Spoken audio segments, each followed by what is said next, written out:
Alright, I'm going to discuss the NOAHIDE law, Prohibition of Idolatry. Now, just like all the laws, they all have their meanings, prohibitions. Idol worship, the one on idol worship is exceptionally a lot more to explain, a lot more in depth than all the other six laws. So, this is what I'm going to get into here. Um, Now, I just want to say before I begin, for example, idol worship, like back in the time of Egypt, like one of the idols, the big ones, was Baal Zephon.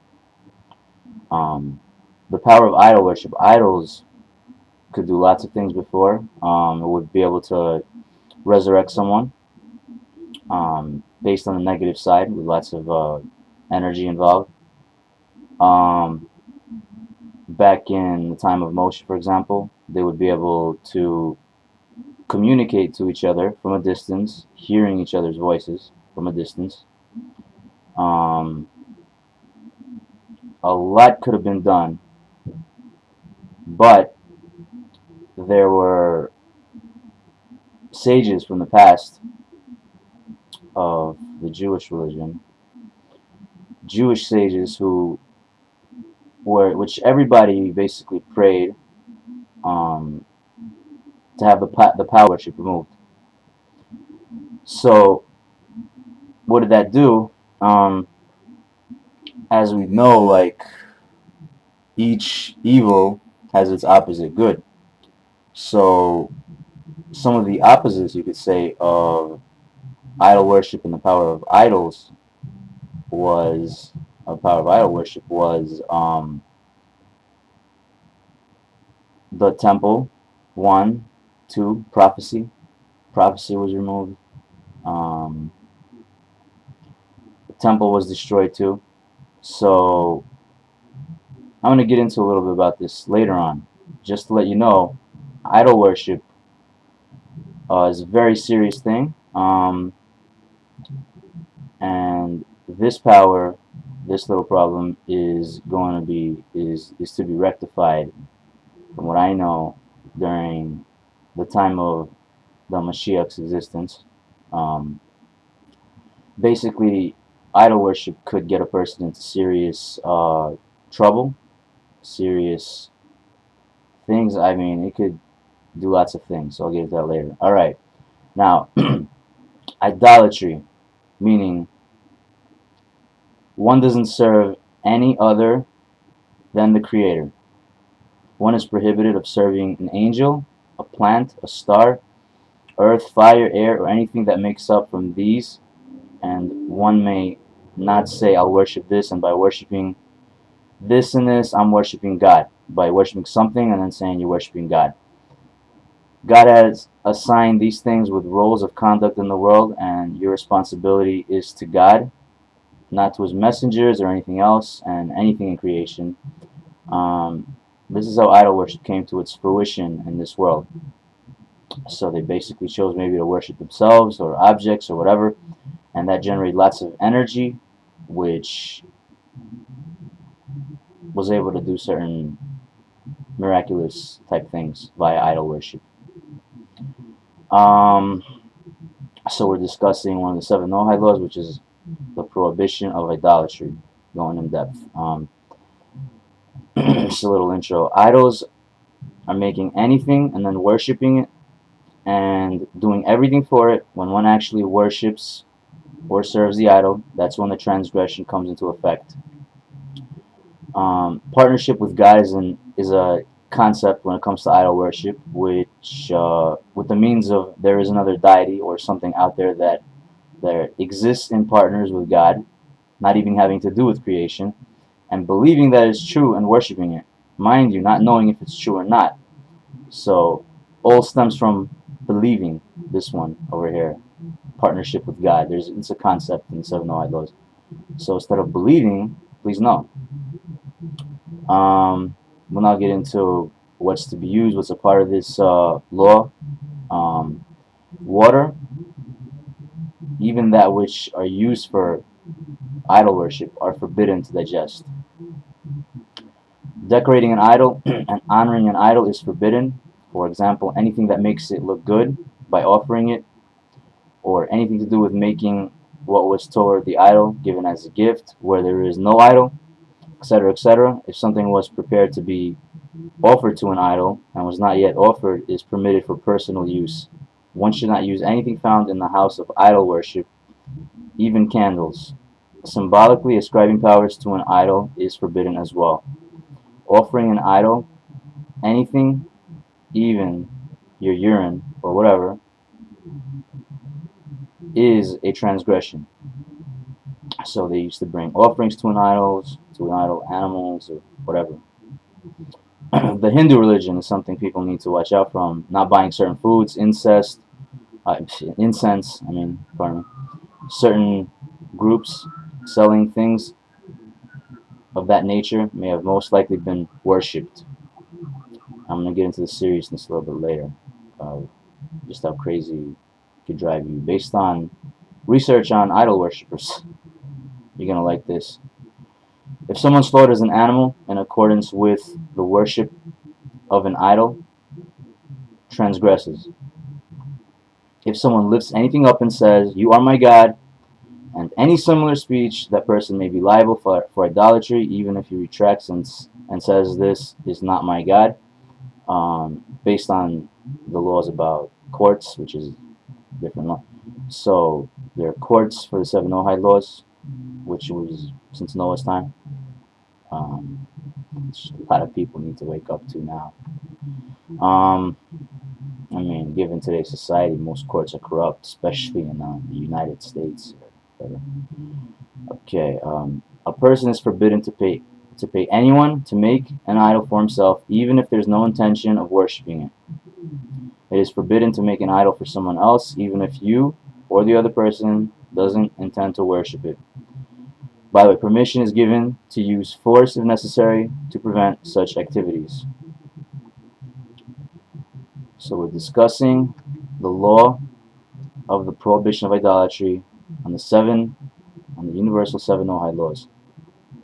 So this is all part of it. It is forbidden to make figures for ornamental, artistic reasons from gold or silver that are for artistic purposes, with forms with human characteristics in three-dimensional relief, because one might cause others to make them for idol worship.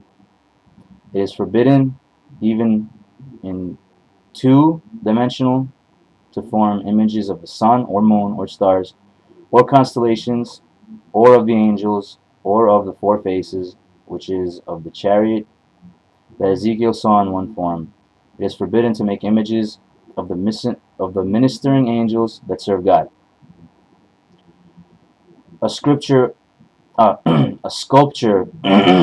a man is forbidden, even if it's for beauty. A sculpture that has just a man's face from many Noahides is highly advisable not to do because it has been worshipped, and it's highly not advisable by these Noahides, so don't do it.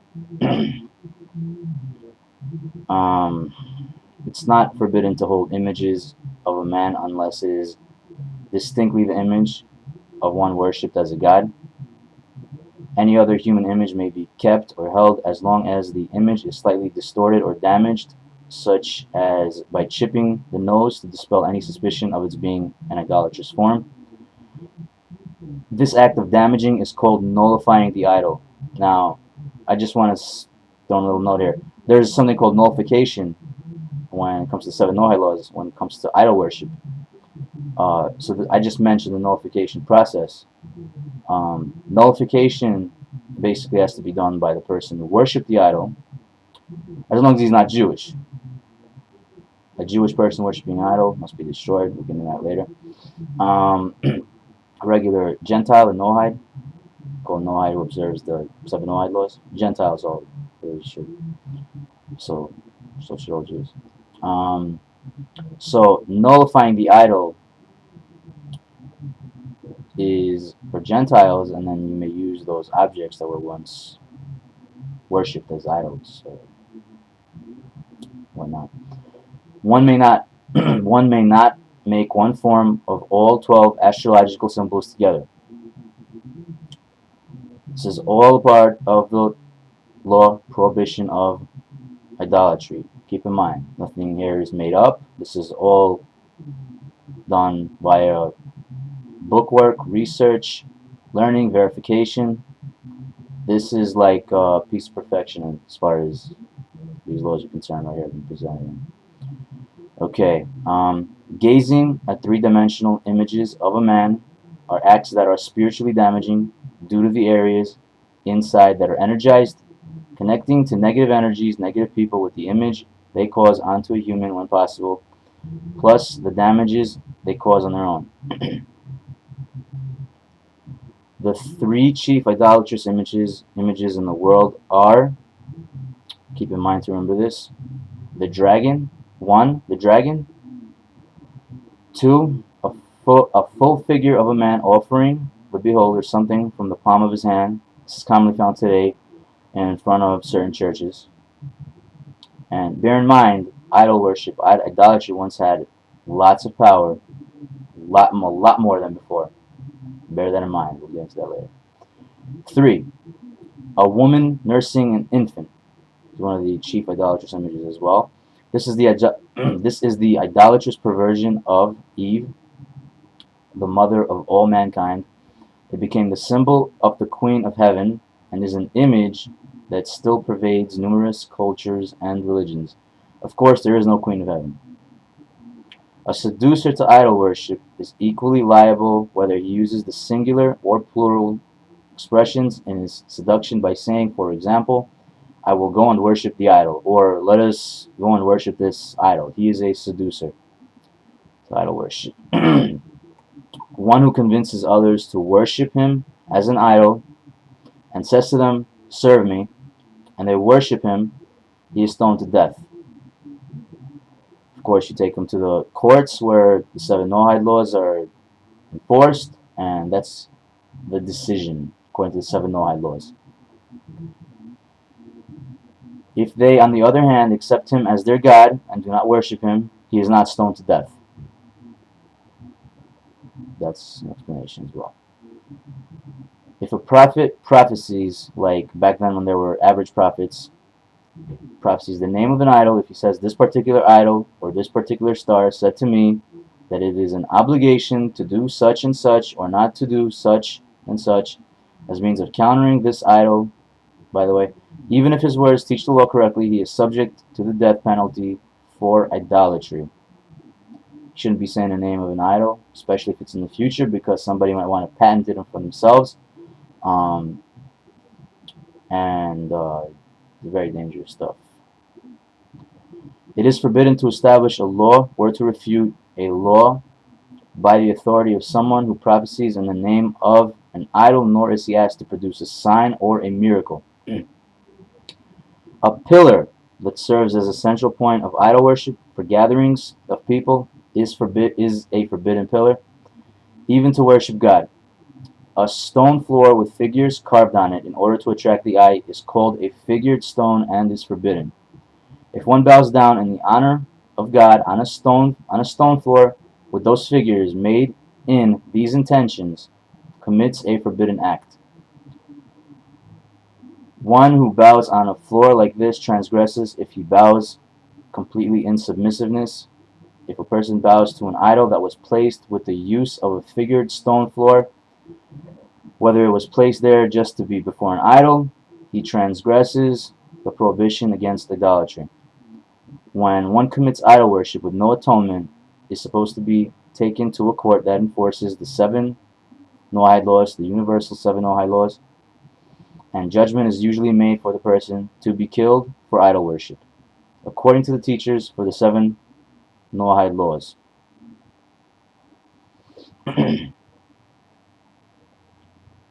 It's commanded to destroy all idols and things used in serving idols, and everything that is made because of them or for them. In Israel, it is commanded to pursue the idol until it is destroyed. and driven out completely from the land. It is forbidden to get pleasure or benefit from actual idols and all items used for their so-called services or sacrifices, even all that may be made to beautify them. An animal that was used for idol worship is forbidden to be used in any way. Anyone who inherits an idol should throw it away into the sea. The Dead Sea was used for that, for information. Figures and images that are made for artistic purposes and not idolatry, that appear to have been made for idolatry, are forbidden. If it is presumed to be of artistic beauty, only is permitted. A statue that holds a staff or a bird or a globe or a sword or a crown and a ring in its hand is presumed to be an idol and is forbidden for any use. Crosses here are a little tricky, so pay attention. Focus where you need to.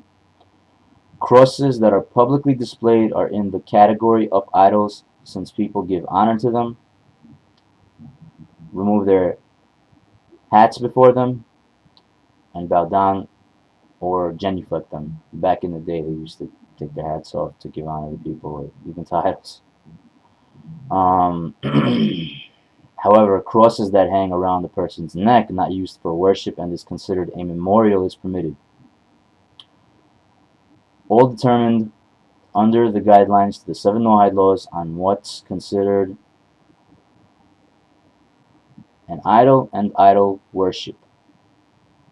Giving honor or any acts of honor to an idol, worshipper, or holder of an idol, like a so-called priest who worships the cross on him, for example, like an act of old schoolers for taking one's hat off to honor someone, even if an older schooler type wants to remove his hate or remove his hat or bow to God, it must be discreetly away from the presence of an idol or from such a cross, like a cross that might be presumed for idol worship, worn by a so-called priest. Now, vessels. Any vessels, such as jewelry and fabrics with images on them, if they were known that these images were made in the name of idol worship, like those found in India and Southeast Asia, places of the like, are forbidden. If one is not sure what the images were made for, or if they were found on non-precious vessels, are not forbidden.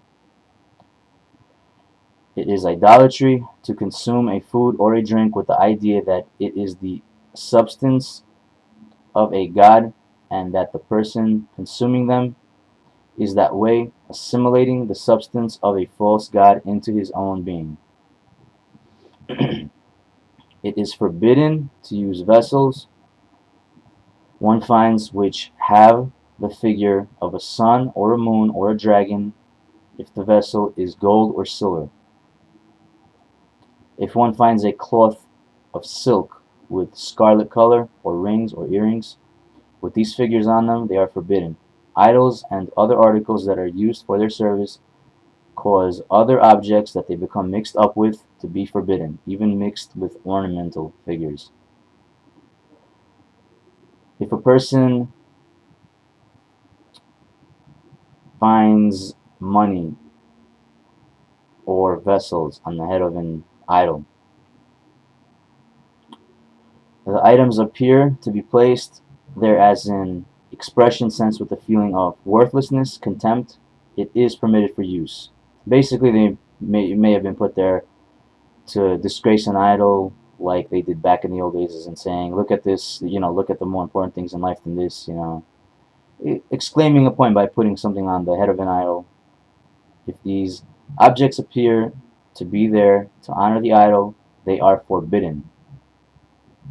So internalness is a major key here, and taught especially in this area of 7 Noahide laws teaching. Okay. If anything is used for the benefit of an idol's priest, it is forbidden for use, kind of like a garden or a pool with an ornamental idol and in it, which means decorative. If the garden or pool is there for the idol and for the general population at the same time, bear in mind, at the same time, for the general population as well, even if the priests use it as well, one may use it as long as no fee is paid due to benefiting of idol worshipping priests. It is forbidden to trade in a store from which profits are used for the upkeep of an idol. However, if the profits first go to the government, which in turn dispenses money for the upkeep of idols, it is permitted to trade in the store. Key factor there. If those engaged in the upkeep of idols collect taxes for the needs of the idols, it is forbidden to pay them any taxes. However, if the profits first go to the government, which in turn dispenses money for the upkeep of idols, it is permissible to pay them taxes. Bread that is given to idolatrous priests are permitted because it's not offered to the idol but is the priest's portion. So you have some false type priests for idol worship. The research I've done on this, you'd be surprised what they had back then. You'd be like, holy shit. Alright, now, wax candles. Wax candles that were lit before an idol for ornamentation are forbidden even after they were extinguished because the intention may have been to relight them. But if they were extinguished without the intention of relighting, they may be used. However, even if the candles were knowingly extinguished without the intention of relighting them, they may not be used in any way for the honor of God or to fulfill a commandment, Jews and Gentiles, or to fulfill a commandment, even to have light to study the 7 Noahide laws, as in the days of the ancients. They didn't even use that. Not even to study the 7 Noahide laws. Anything that cannot be handled by a man or made by a man, even though it is worshipped, is permitted for use. If idolaters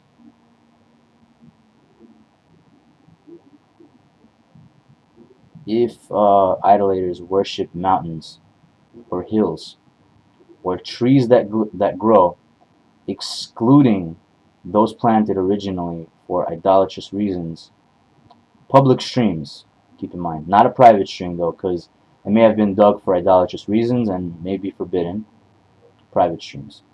But those in public streams or animals are permitted for use. Don't mix the two up as far as learning goes. It is permissible to eat fruit that was worshipped as long as it remains in a state of natural growth attached to the tree or bush, and is permitted to eat worshipped animals as long as they were alive while they were worshipped, not their use after they died in use for idol worship after death once again. An animal that is designated for use in idolatry as an offering prior to its being offered may be used or eaten after death.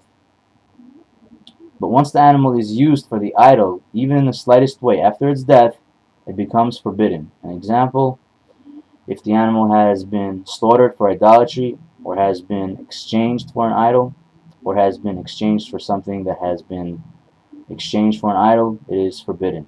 It was already used for an idol after its death, as well as having monetary equivalency to an idol.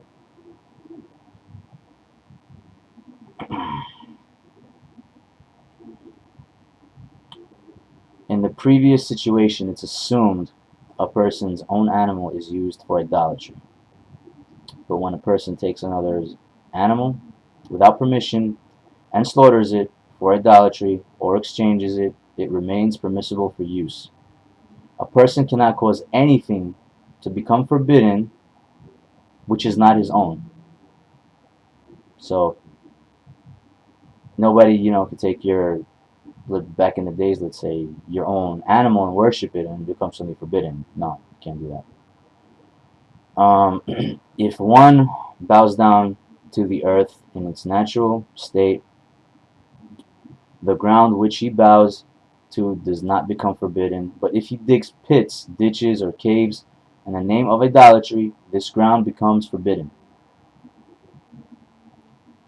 So we're talking about something made for it purposely with the intention of idolatry.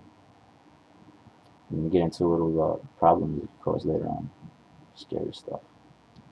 If a person bows down to water which has been displaced from its natural state by a wave washing it into a ditch or the like, it is not forbidden water. But if he takes the water in his hand and bows down to it, it becomes forbidden. Rocks of a mountain that a person worships are permissible as long as they remain in their natural place. But if they are handled, moved, then worshipped, sort of remade from its origin, in the sense of its use, they become forbidden. So,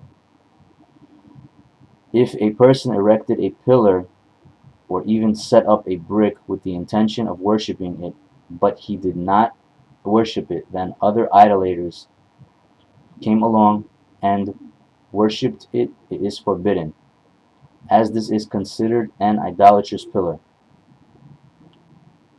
As all steps were taken in this area for idol worship, for it to become forbidden. A tree planted in order that it may be worshipped as an idol is forbidden. Equally forbidden are its branches, fruit, shade, and anything that might give one some kind of benefit. If a tree is bowed to, although its trunk is permissible, all the shoots and fruit and branches and leaves that come forth during the time that it was worshipped are forbidden.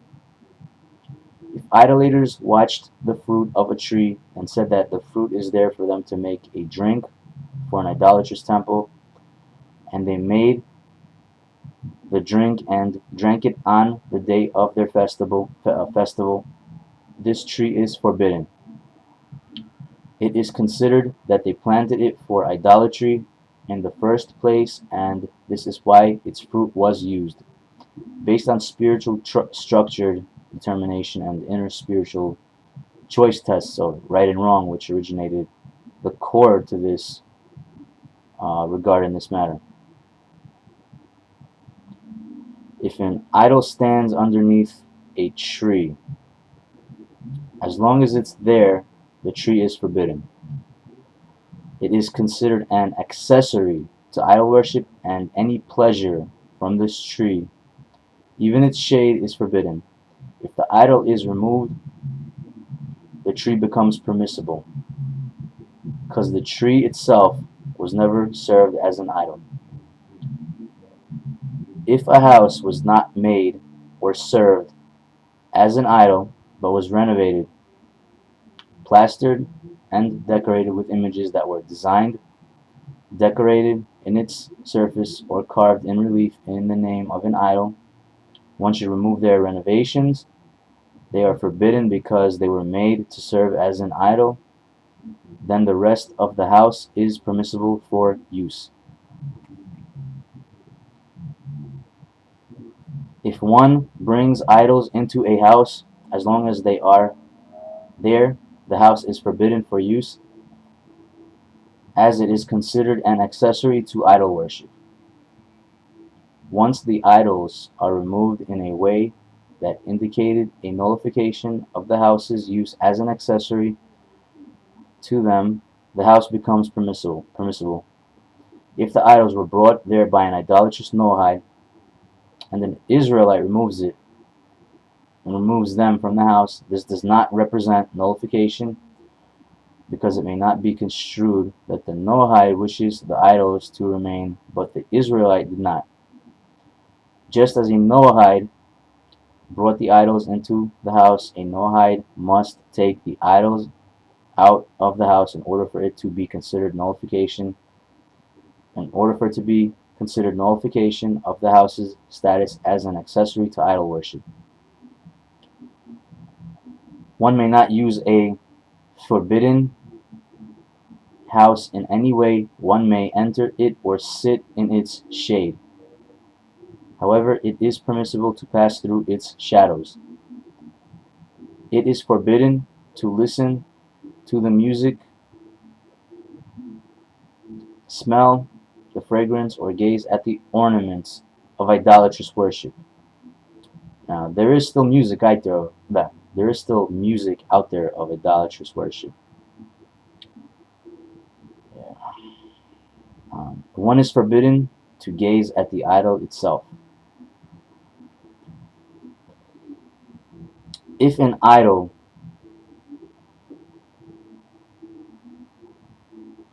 rests on a stone, the stone is forbidden for use as long as the idol is there. When it is removed, the stone is permissible for use. If one has a house with a common wall to an idolatrous house, he should measure the thickness of the wall, and the closer half of the wall is his, and the other half of the wall belongs to the idolatrous house. The stone or wood or dirt from that other half is forbidden for any use. The side of the idolatrous house. There are still things like this out there. Right. An idolatrous figure is nullified by chopping off the tip of the nose, or the tip of the ear, or the tip of the finger, or by hammering in a portion of its face. Even though no material is lost, or by selling the figure to a Jew who smelts metal, which means basically a Jew who melts metal, all these constitute nullification. Once nullified, the figure is permissible to own and use. An idol or any accessory to an idol, if it is nullified as an idol, becomes permissible for use.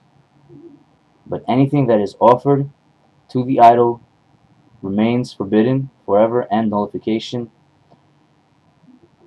is of no help. Nullification must be performed by the one who worshipped the idol.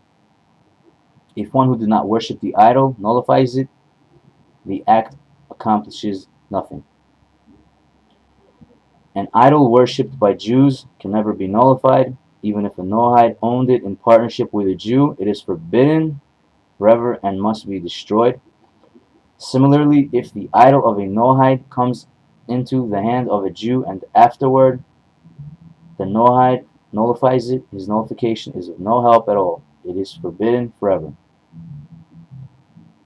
An Israelite cannot nullify the idol of a Noahide, even if it's in the domain of the Noahide, and the Noahide gave the Jew permission to nullify it. Only a Noahide can nullify his own idol. Now, as we all know, a Noahide is a Gentile who observes the 7 Noahide laws, and Jews are supposed to observe the 7 Noahide laws too.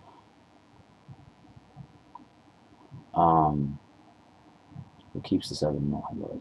I should say. A minor or a fool cannot nullify an idol. Comes straight from the teaching of the 7 Noahide laws. Sounds made up. A minor or a fool cannot nullify an idol. The nullification of an idol automatically nullifies its accessories only if the accessories were nullified, although they are permissible for use. If just the accessories were nullified, the idol itself remains forbidden. Vessels that an idolatrous priest holds in his hand, such as a goblet, an incense tray, or a recorder, or other musical instruments are considered accessories to idol worship and require nullification.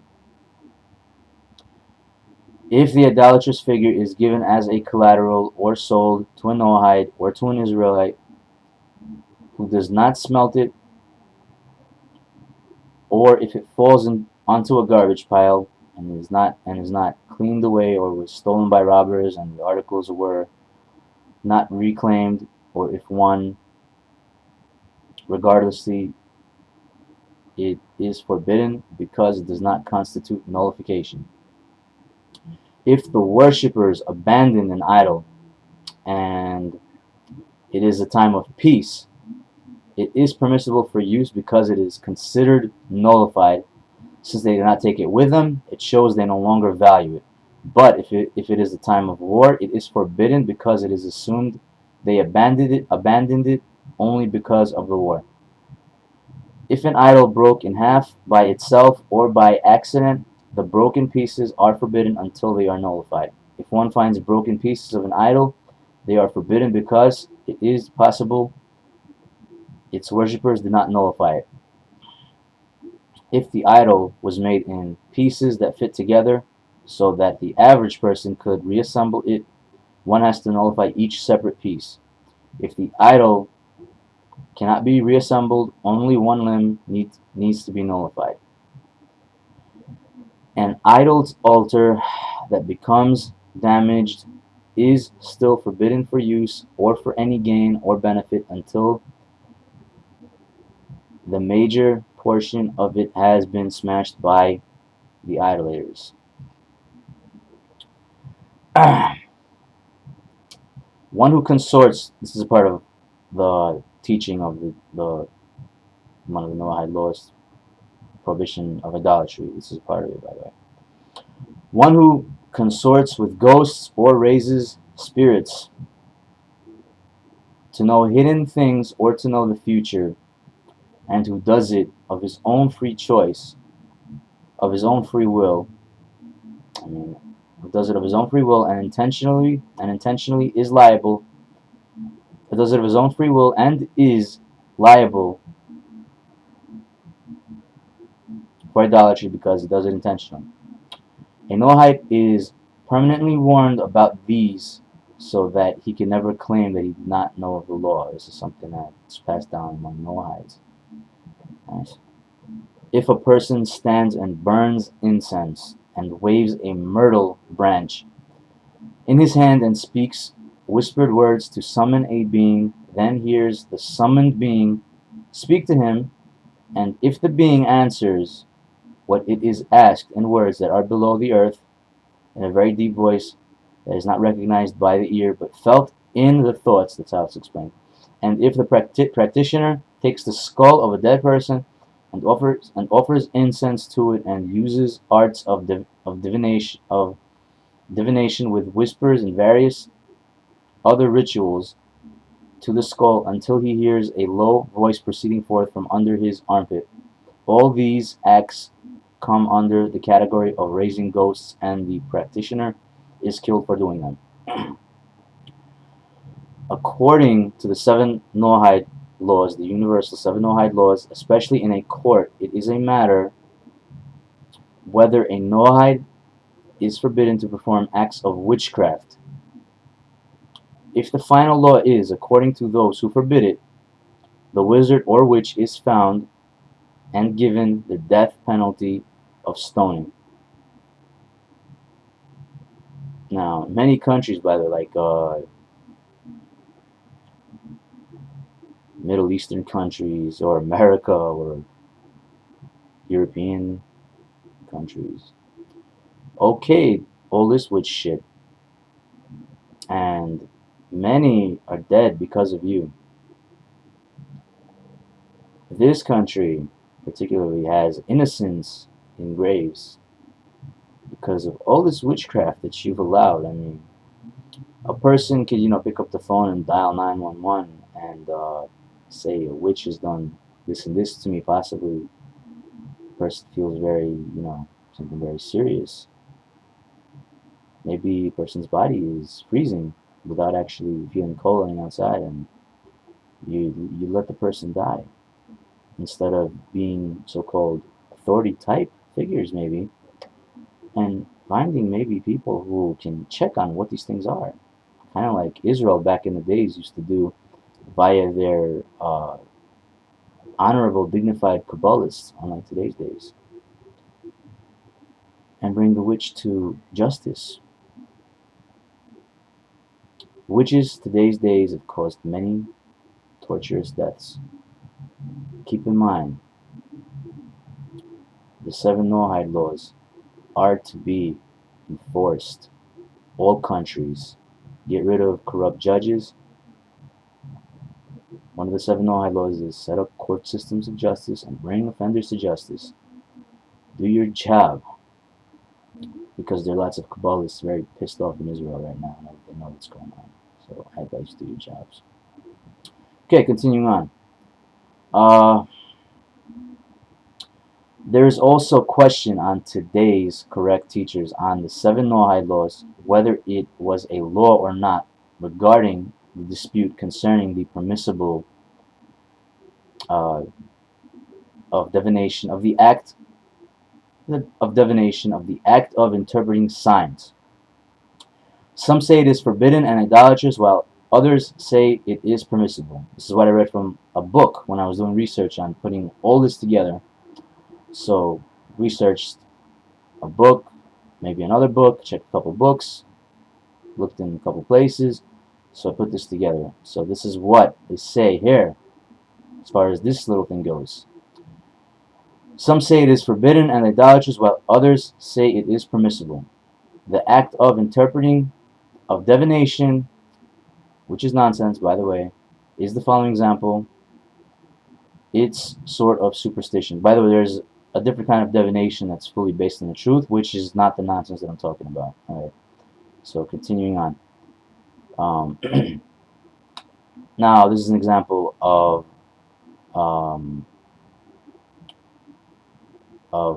what sort of what this divination, interpreting of divination is. It's sort of like superstition. It's sort of superstition. I mean, the example is like saying my drink fell on the floor, which means I won't go outside for a day unless it rains or whatever. By the way, the Torah prohibits superstition, but in this area it's for the Gentiles, the Noahides. For Jews, the Torah, I mean, clearly points out it's prohibited to say, if this happened, then it means this and this, which is similar to this. I don't know if it's permitted or not for Gentiles, but if you ask me, I'll say it's total and complete foolishness, just as the same as energy is found with fools because they live off of others' produce and think things just happen on their own and it's the way it is. It's the same with this. If you say these things to yourself, then you're relinquishing, yourself from acknowledging the important and crucial areas in life, and are more free, like to live like a flock instead of building up and making it happen for yourself.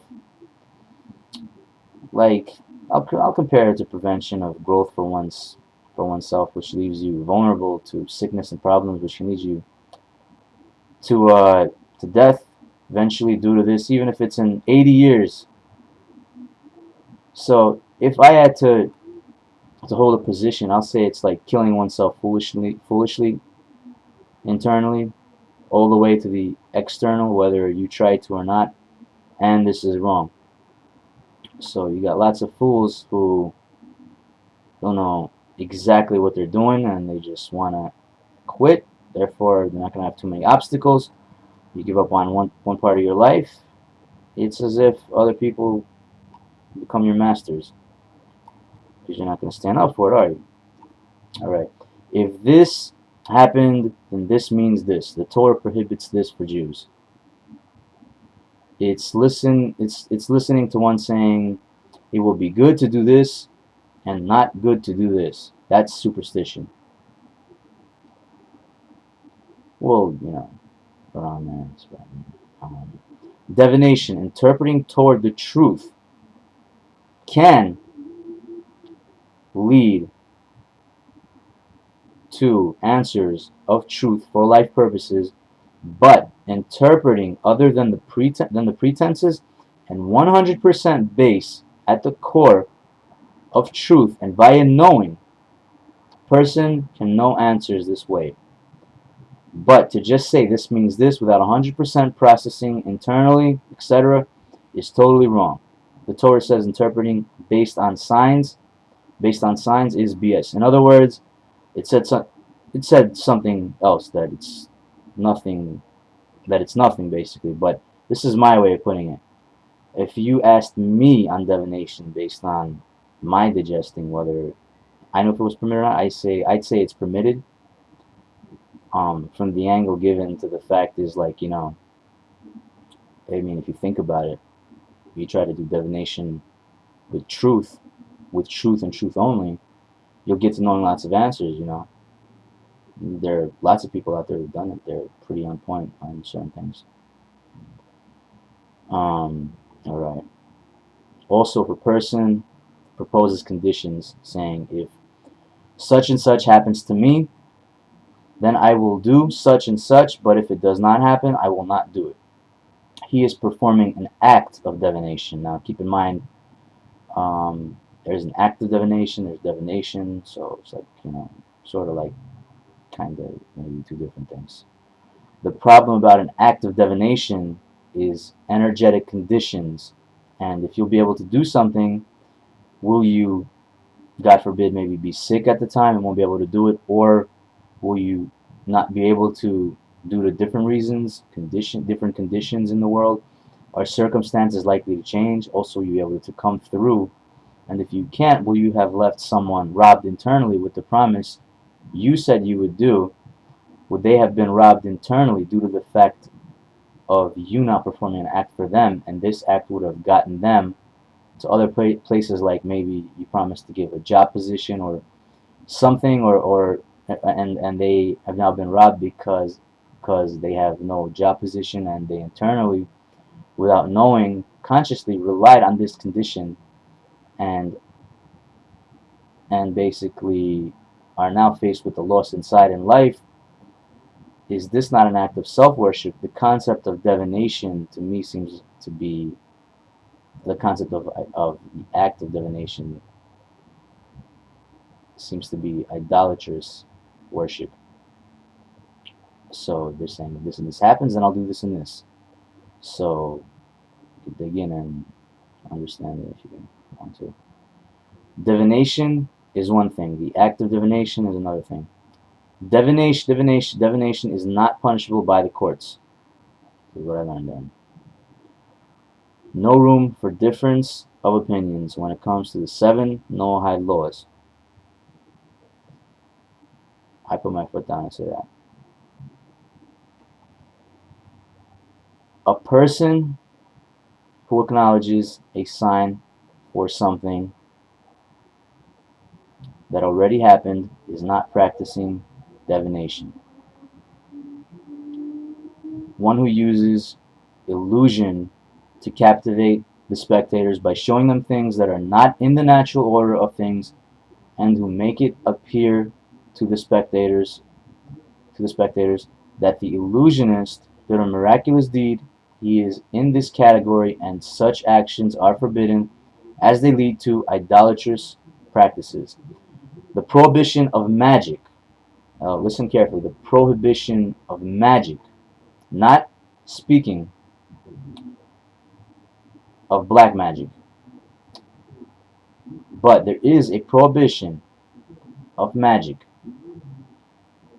Not talking about witchcraft in this case, but the prohibition of magic in the 7 Noahide laws. Magic in this case is engaging in exercises or disciplines that bring one to a euphoric state or that interrupt normal thought processes in order to proclaim future events.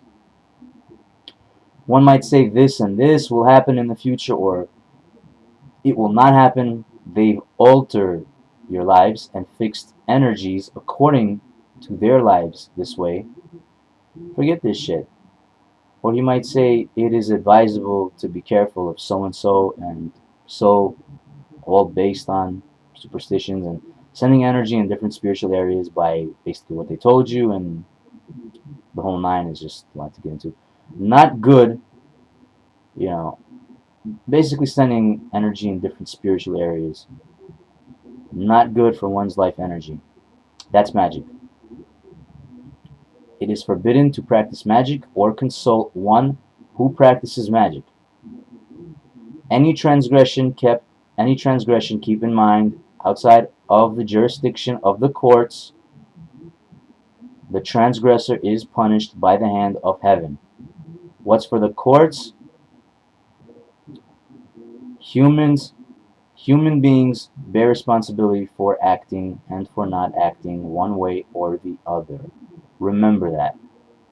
As far as the courts that are to enforce the 7 Noahide laws, the universal 7 Noahide laws that we all got from Noah, the new father of mankind, because there was a flood.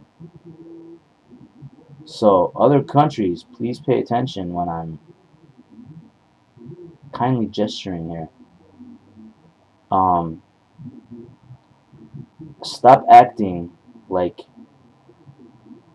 courts that are supposed to be enforcing the 7 Noahide laws as if it's some kind of a mental illness or something. These are the 7 universal Noahide laws from Noah, who's, what, everyone's father? Given by God. It was a big flood. Start enforcing these laws. I'll do my responsibility, you do yours. Start enforcing these laws.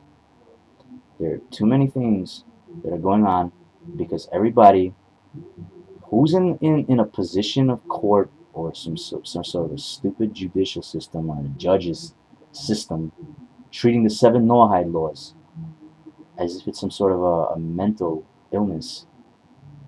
This was given to Noah, everyone's father, by God.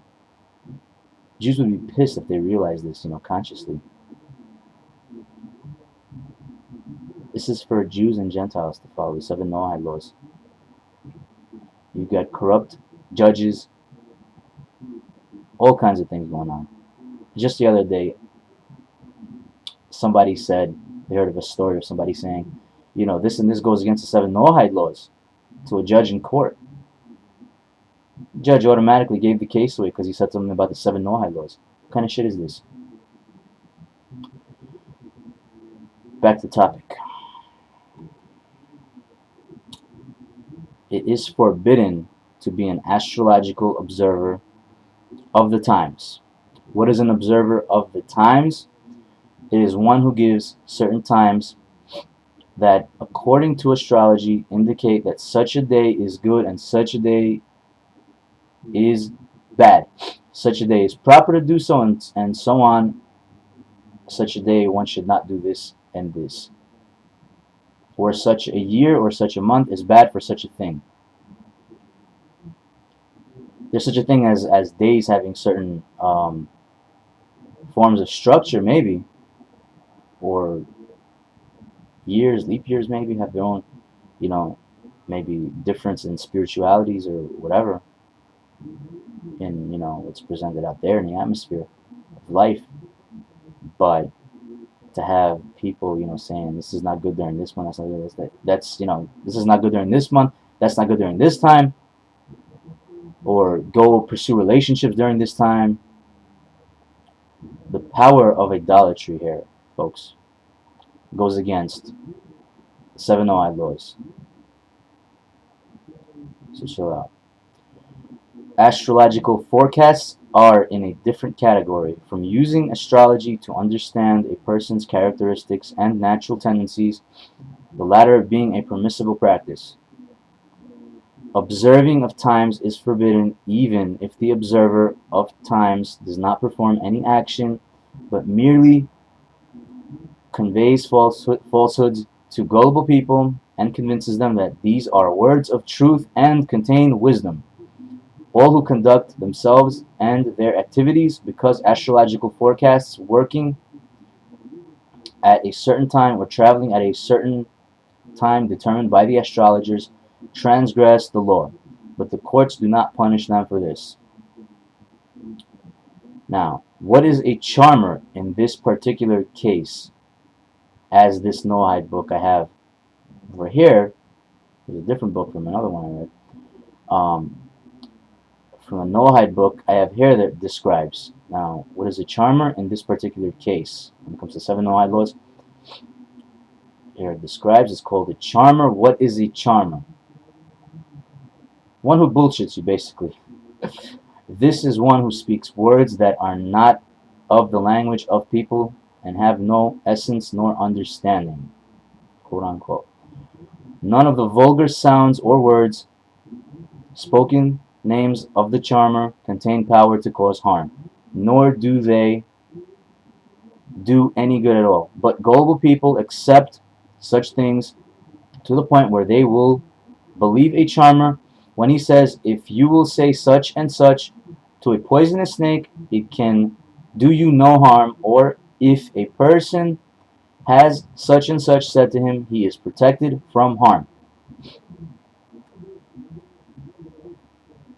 The charmer might hold a key or a stone or any object while he says his nonsensical things. Anything similar to this is in the category of dealing in charms, and both the charmer and the transgressors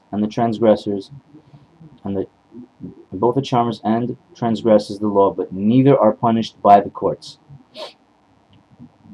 If a person was bitten by a poisonous snake or stung by a scorpion, he is permitted to whisper any kind of spell he chooses over the place of the wound if he thinks it will help. This is just so the person who is in mortal danger can put his mind at ease and take courage, and even though what he says will certainly not help at all, since he is in danger, he is allowed to do it to avoid panicking. One who whispers spells over another's wound or reads verses from the Torah over someone who is sick or dying, or similarly, one who reads verses over a child to prevent the child from becoming fearful, is worse than one who is in the category of a diviner or a charmer, because by using the holy scriptures like this to cure the body, he denies the truth of the Torah, which comes as a cure for the soul. But if one studies appropriate parts of the Torah or reads Psalms in order that the merit of reading them should protect him and save him from danger and harm, this is permissible. Necromancers transgress the law. What is a necromancer? This is one who starves himself and sleeps overnight in a cemetery in order to bring the dead to him in a dream to inform him of something. Stuff goes on still. There are also those who wear certain clothing and speak incantations and offer incense and sleep alone in order to bring a specific dead person to come and speak to them in a dream.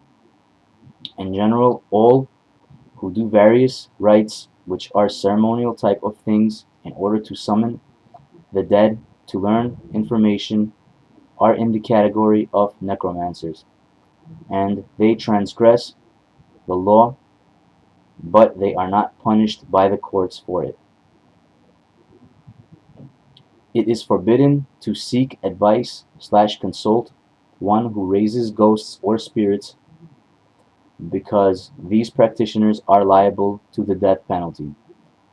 One who consults with these practitioners but does not do the rituals transgresses, but he is not punished by the courts. One who does not practice real witchcraft but who merely uses sleight of hand or other illusions to fool onlookers transgresses the law but is not punished by the courts for it. It is, however, a serious matter, as such illusions are found in true witchcraft. Idolaters always like to gain a following, more people to follow them, etc., etc., etc. Even self-worshipping people, that's idolaters, that's an idol as well.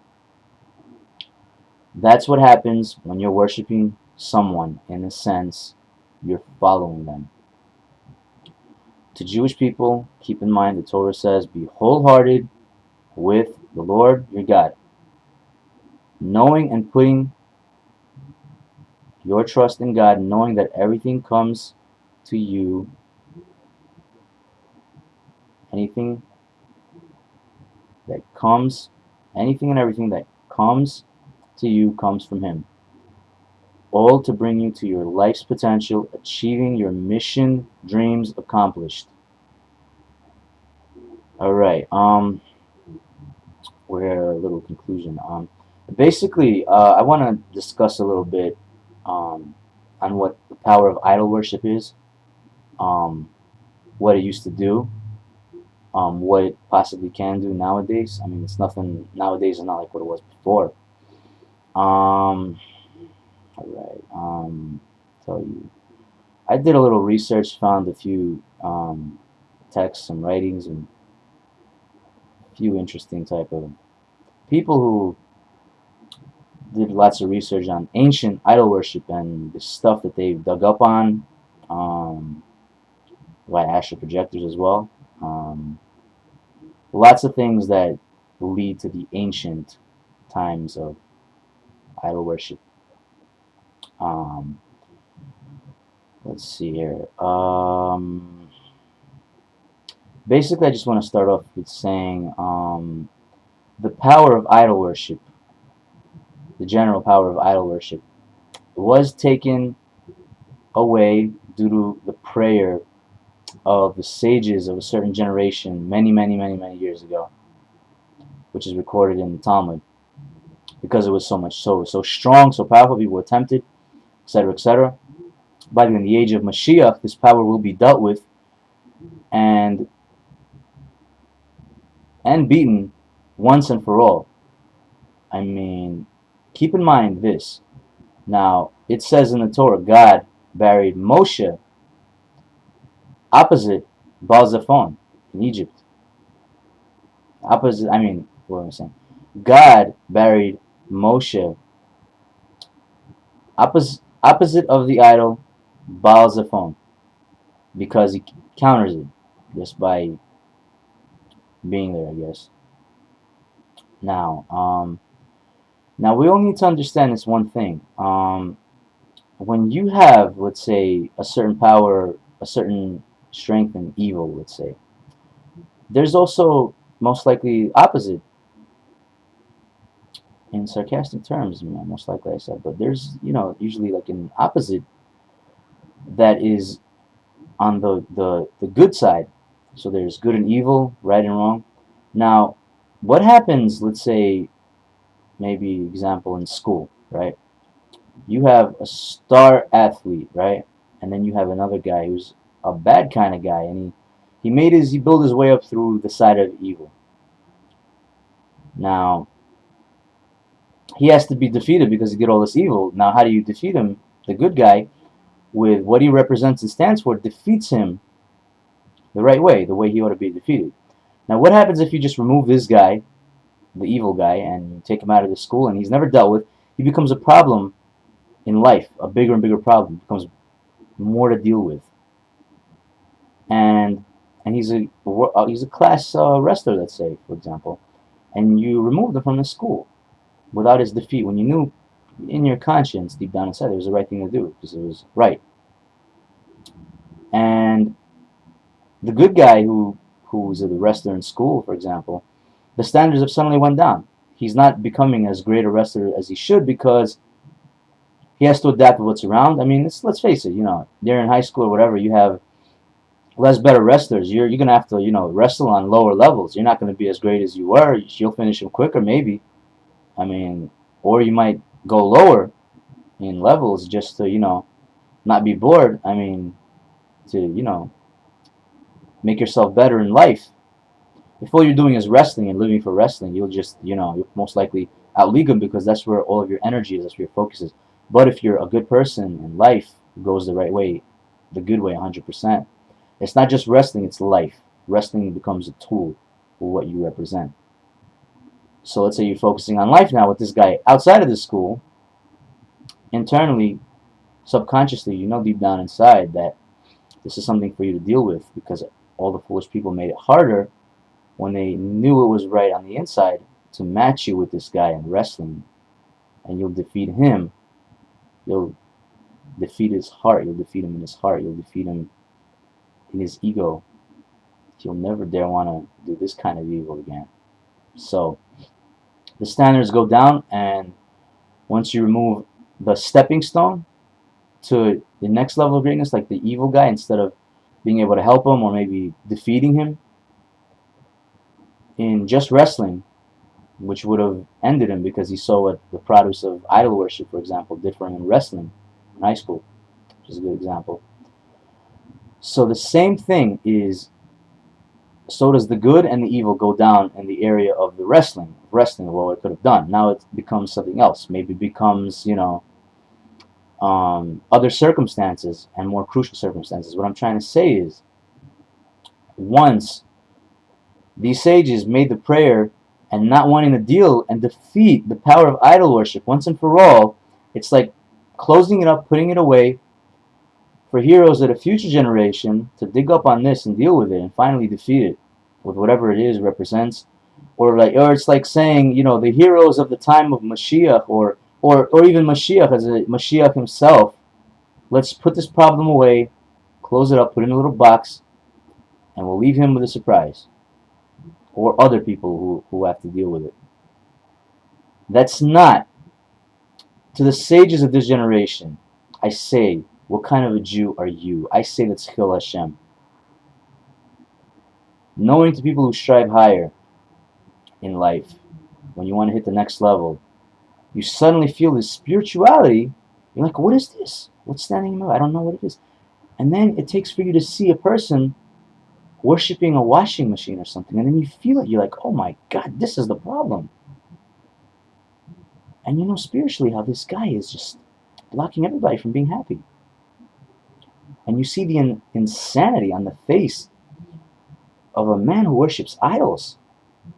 And you see the look in his eyes, and you know who idol worshippers are, because they're not ashamed to say they worship idols. They worship themselves. Some people have teachers who they worship, teachers who worship themselves. And you take a look at these people's eyes, and even senseis I've seen in my life, and they look like killers. You're like, holy shit, this is serious. The bottom line is, that effing prayer, no offense, you don't like what you see and change the channel, that prayer caused a lot of problems to people who know, and to people who really aren't afraid to dig deep, get into the serious shit, fixing up life, are a little bit frowning on you. No disgrace to you, but this is a Chil Hashem.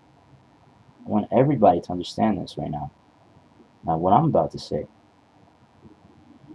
If you do not deal with something evil and do not get to its very root problems and what's causing it, and finally defeat it, even if it means reaching your full potential, even if it means being an equal to what the Mashiach is supposed to be like, in your own way, even, the problem gets worse. Alright? Now let's take a look at what happened.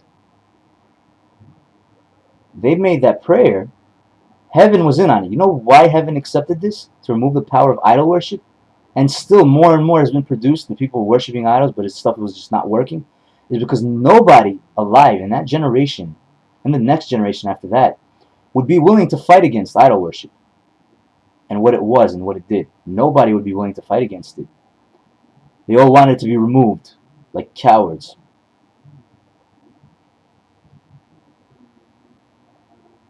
It was a cowardly act, bottom line. What kind of a Jew are you, to all of you sages in the past? Now, what's said in the Talmud? Power of idol worship was removed? What happened then? The temple got destroyed. What happened after that? What happened? No more prophecy, right? No more prophecy. Unless you're 12 and under as a girl, or 13. Unless you're under 12 as a girl and under 13 as a boy, then you could see prophecies, and you can have prophecies if you're a prophet. or whatever. Or a retarded person or an insane person can have prophecies.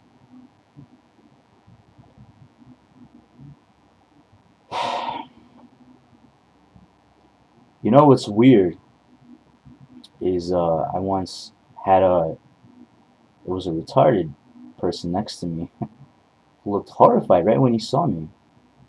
He came up to my face and he said, "Is it gonna be painful?" All scared of me. It's like he's facing some sort of I mean, I was younger back then. It's as if he's facing some sort of I don't know, honestly. I'm still trying to find out what does the future hold. But he said, "Is it gonna be painful?"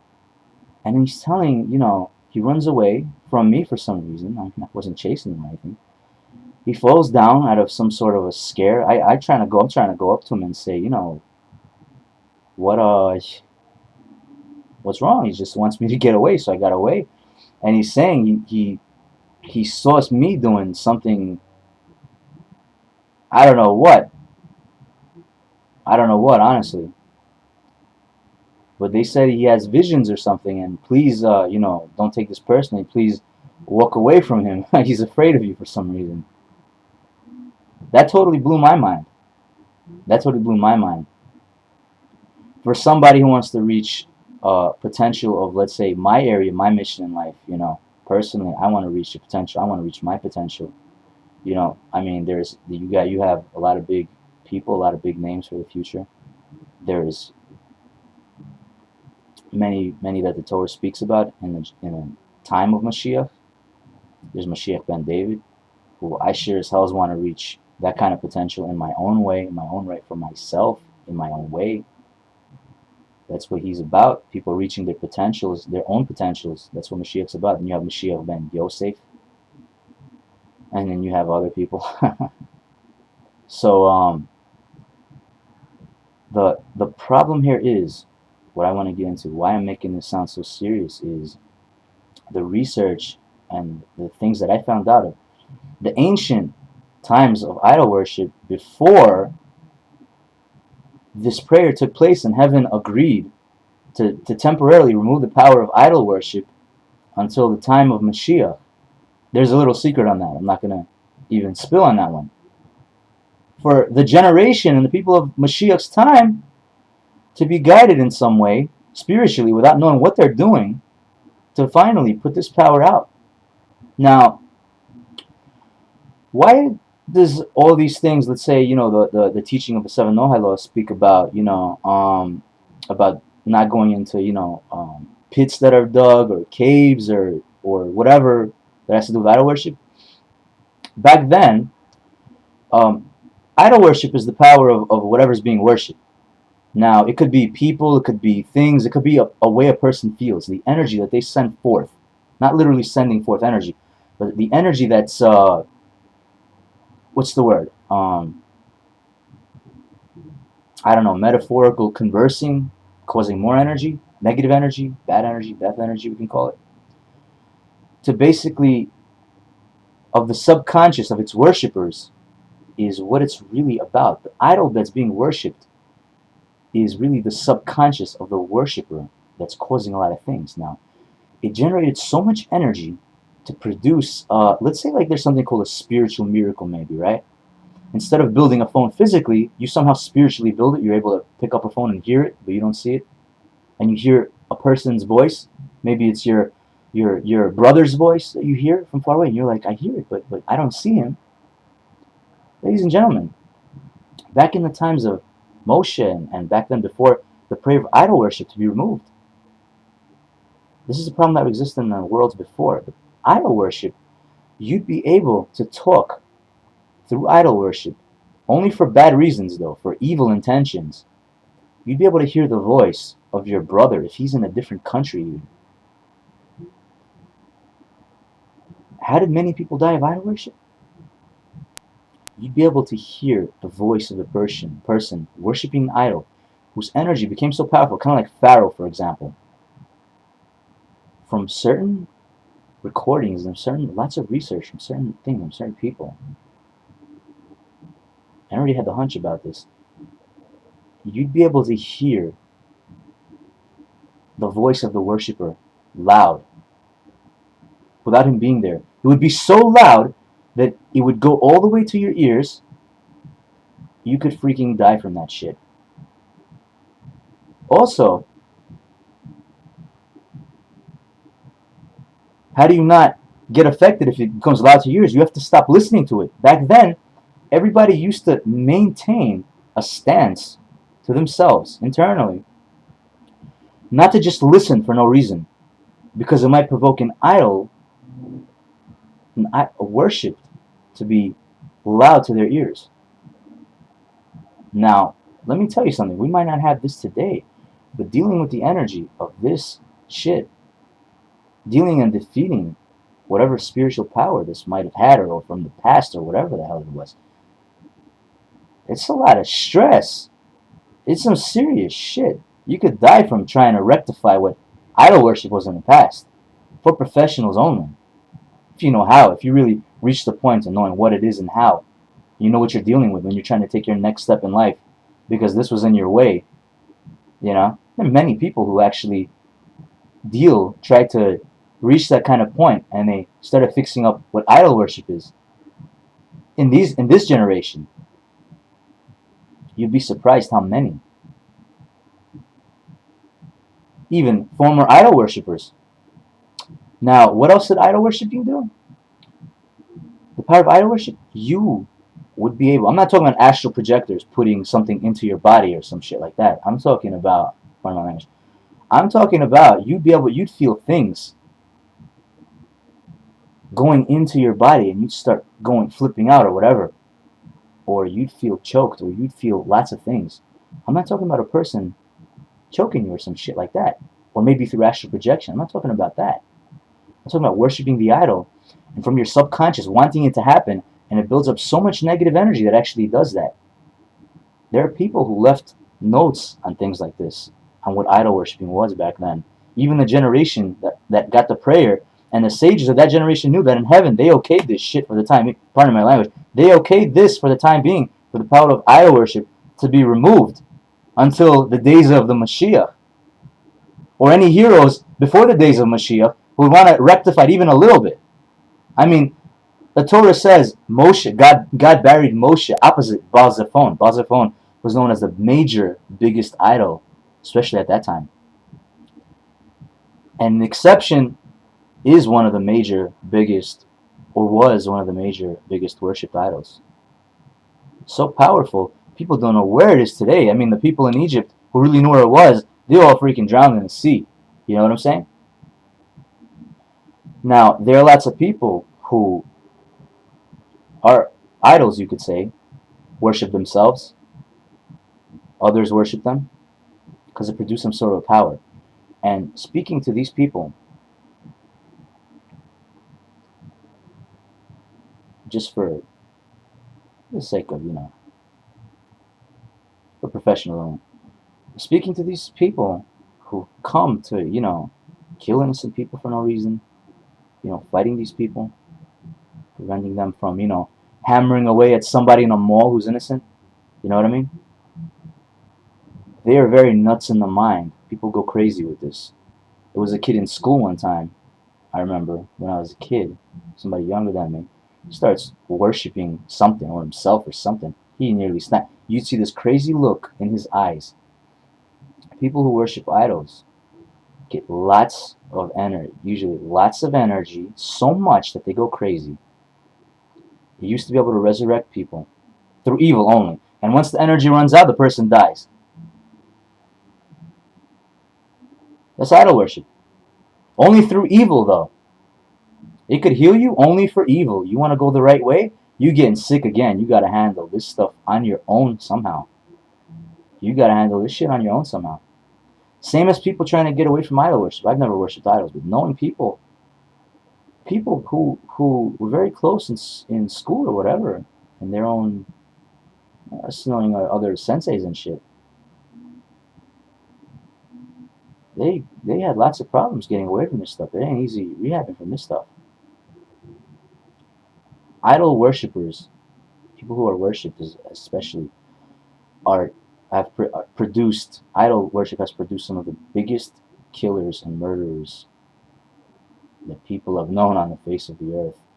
I mean, you have these movies who would tell you, who would show you what idol worshippers are like. These are based on idol worshippers. They don't even know. I'm sure they didn't purposely know what it was, but they're basing themselves on cycles of, basing their characters on cycles of life in movies. Kind of like Cobra, right? The movie Cobra, Sylvester Stallone's movie, where in the beginning, the guy in the grocery store with the rifle, and he's speaking about being a hero of the new world and stuff like that. That's an example of the way an idol worshiper looks like and thinks. I've seen it. Not in movies, in life. I've seen them worship without them noticing, and I've seen their actions. I would be able to tell what an idol worshiper is if I really tried to, if I really wanted to, I mean. So, and the guy at the end of the movie, the bad guy at the end of the movie, the Night Stalker in the movie Cobra, that's a great example of what idol worshippers are like. Now, that movie is a great example. So, I just want to say idol worshippers. There are many people, by the way, in mental institutions or held in psych wards who people are saying, where did they get such psychopathic strength? Where did they get such strength? Many of them have worshipped idols. Many of them want to get out. They need help. They can't. This is serious things. When you know what it is, it's very serious.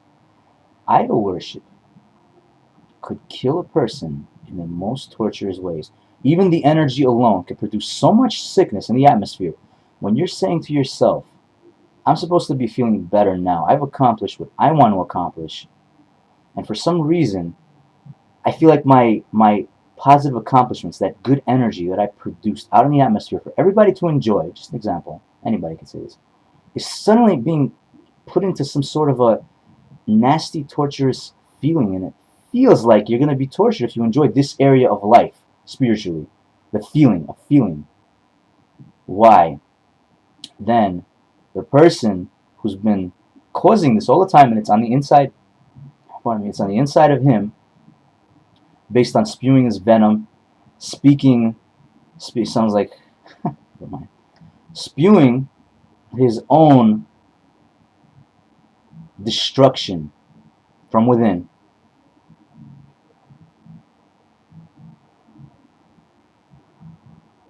Coming to your face, once you've had what he's done on the outside, by his bad means and spirituality or whatever, you've defeated him by doing good on your side. You've done good on your side. You defeated him on your side by doing good, by being the best person you can be. You don't have to fight.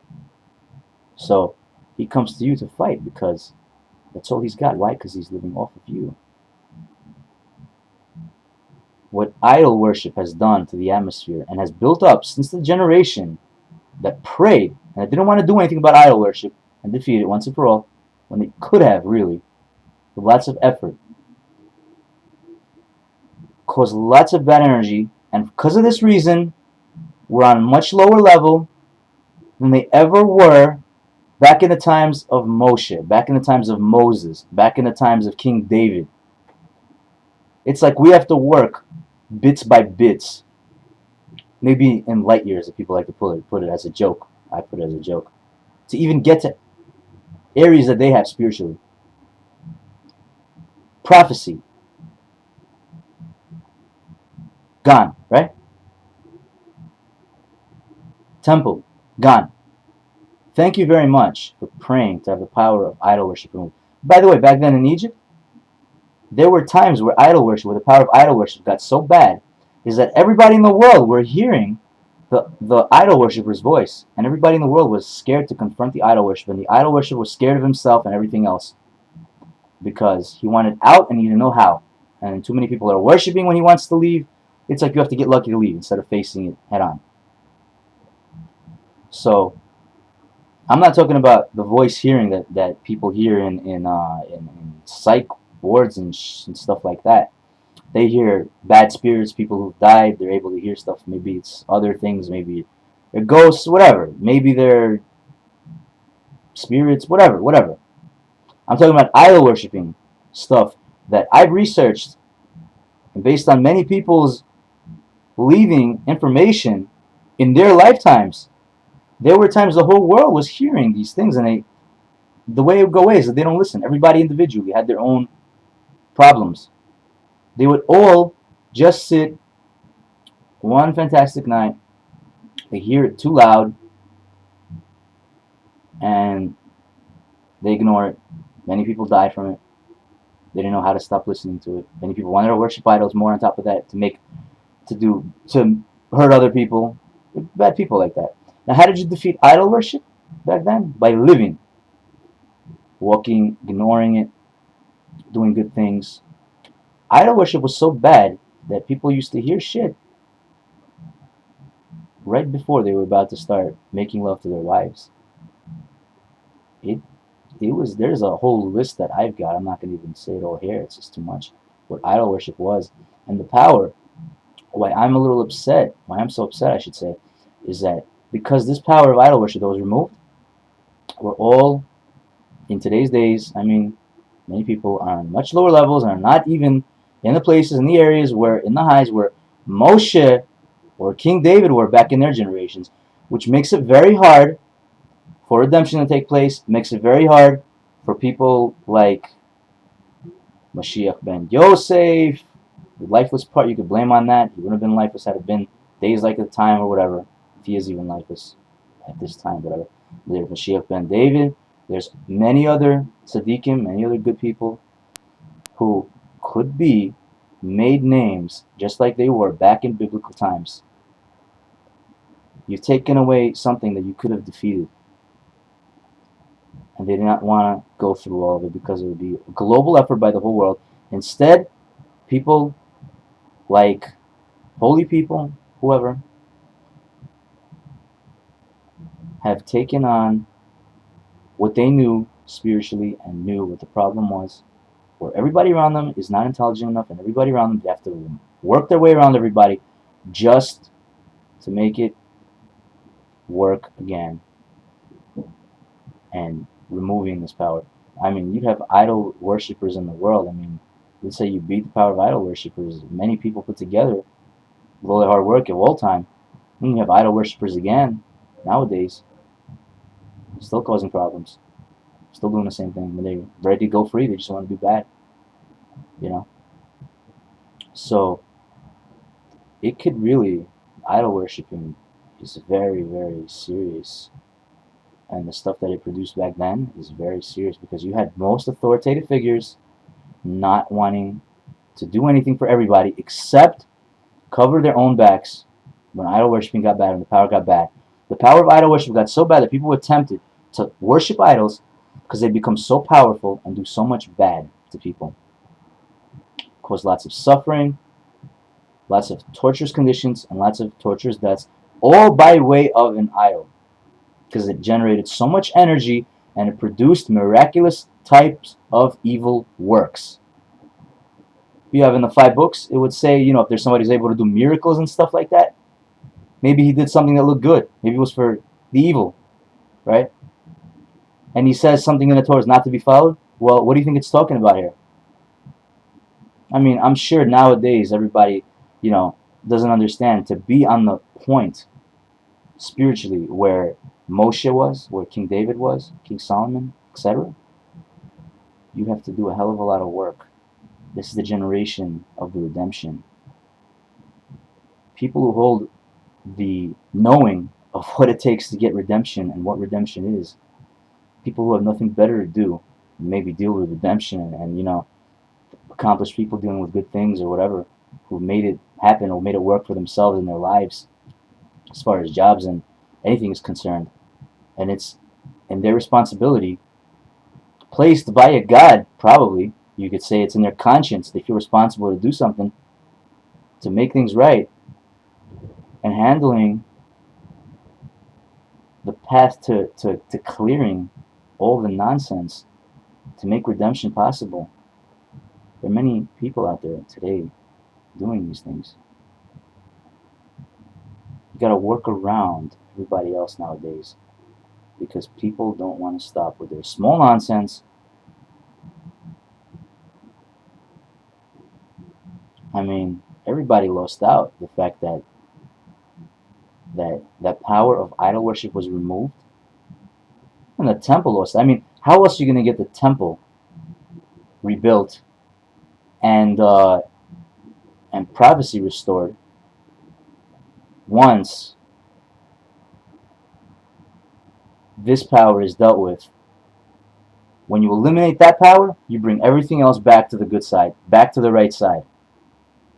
Then with this power, you can grow and maybe be the way they used to be, like in the days of Moshe and King David.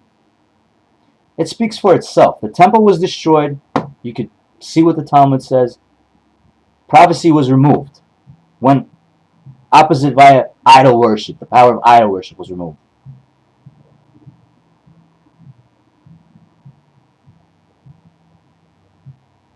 Because this power was removed, the way to redemption has been made harder. And everybody's walking around like a bunch of, flocks. They don't know what the hell is going on. You have to work your way around them. That's the point I wanted to stress here. So, people who are doing, committing idol worship, you're going against the 7 Noahide laws. And on top of that, you're living in the days of Mashiach, which the Zohar does say, if a man by the name of Bin Laden does yada yada yada, says he's going to be there to scare the world, says you're living in the days of Mashiach, the generation of Mashiach, or whatever. I mean, it says in the days of Mashiach, kings from the past are going to be reincarnated. You got, who was Saddam Hussein who died? He was King Nebuchadnezzar in his past lifetime. Ahmadinejad, Haman in his past lifetime. There are many names. Was Netanyahu, King Shaul in his past lifetime? Hey dude, you're nowhere near where you're supposed to be, man. You make deals with a punk named Go. Shit, man. There are many reincarnations. I mean, there's the reincarnation of Mashiach ben David. I mean, the reincarnation of King David, which is Mashiach's. There's a reincarnation of Yosef Atzadik, which there's Mashiach ben Yosef, somewhere out there.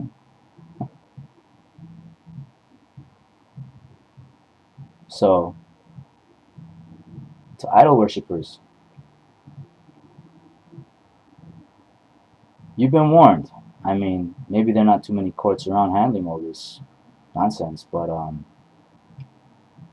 just want you to know. I know exactly what you're doing, what you're up to and shit. People might not know exactly what you're producing and causing everybody, but you better fucking chill out, motherfuckers.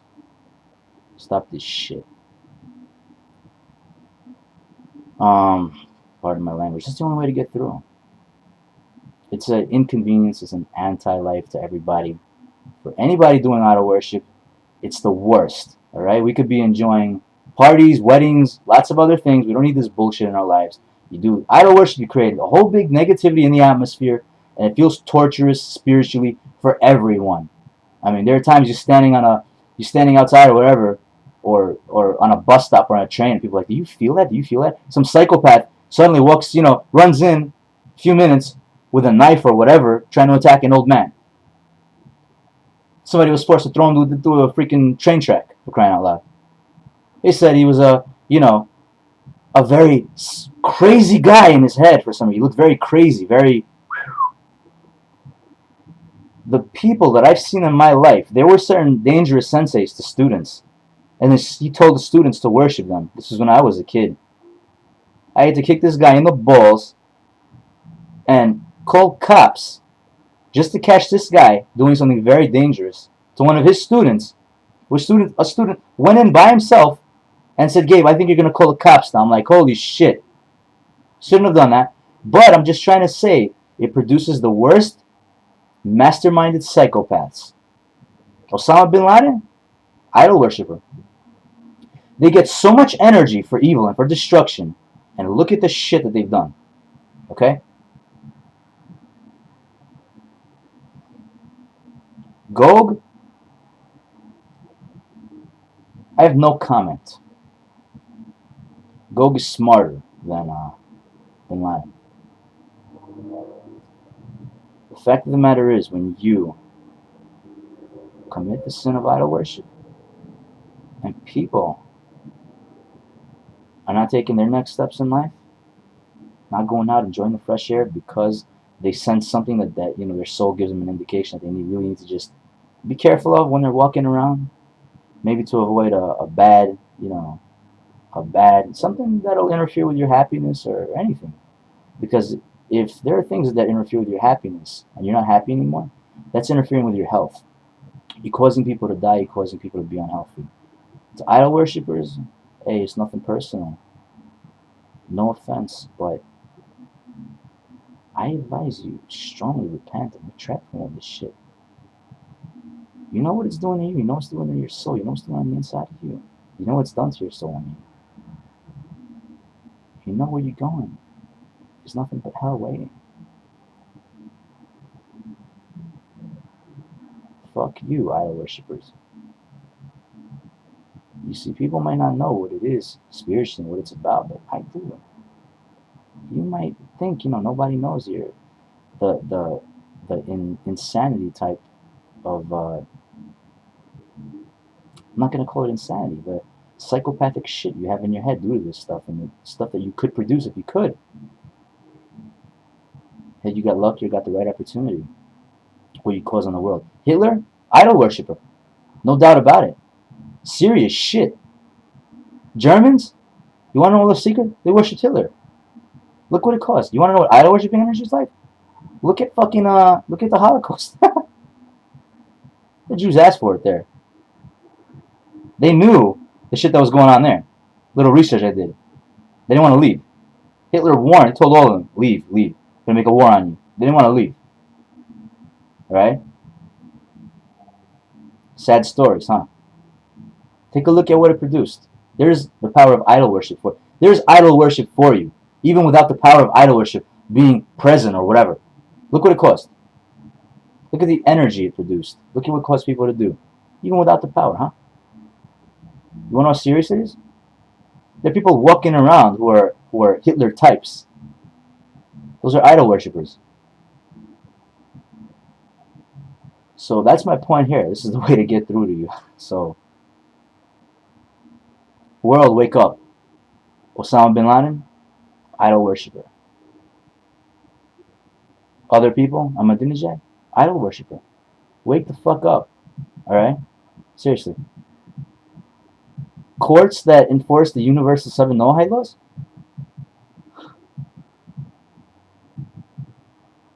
I'm with the side of whoever the Messiah, Ben David, is.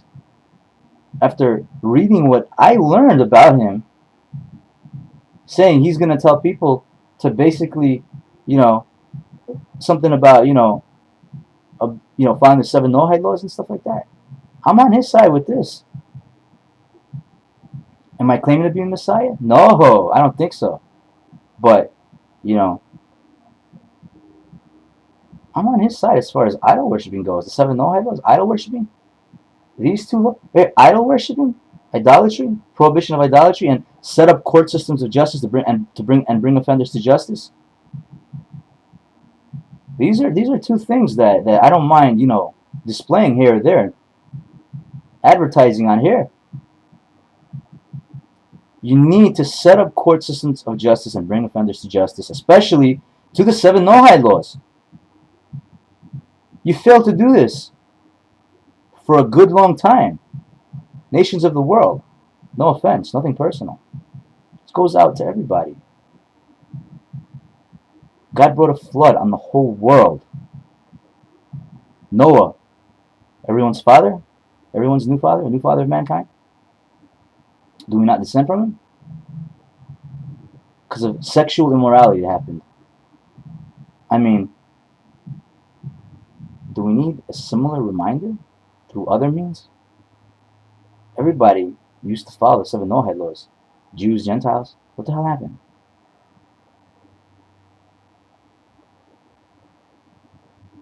Kindly remove corrupt judges and set up courts. Always, it should be a regulation, a rule in all courts all around the world. Always under the 7 Noahide laws. Where do you think courts came from? It's all the 7 Noahide laws. 7 Noahide laws set up court systems of justice and bring offenders to justice. Let's get on this, please. They're idol worshippers. Osama bin Laden, idol worshipper. I'm not even going to tell you how I know. I'm not going to get into it. So, now we know what idol worshipping is and what idol worshippers are.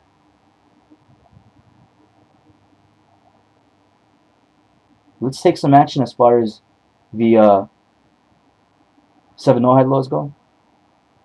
Especially on the law, set up court systems of justice and bring offenders to justice. Alright, back to the conclusion here. The spiritual contamination and causes of idol worship were deadly back then and still deadly now. I'm not going to explain it. I'm not going to prove it because people are going to... If I prove it, people are going to really freak out. I'm not showing this shit. I'm not showing this right now unless I have to, honestly. Unlike the Jewish religion, Gentiles don't choose... By the way, about idol worship. Gentiles don't choose to die if they have no choice left, unlike a Jewish person. If there is no choice and faced with bowing down / worshipping an idol, chooses death for a life or death matter. That applies to Jews. Did the research, surprised myself, but that's what it teaches.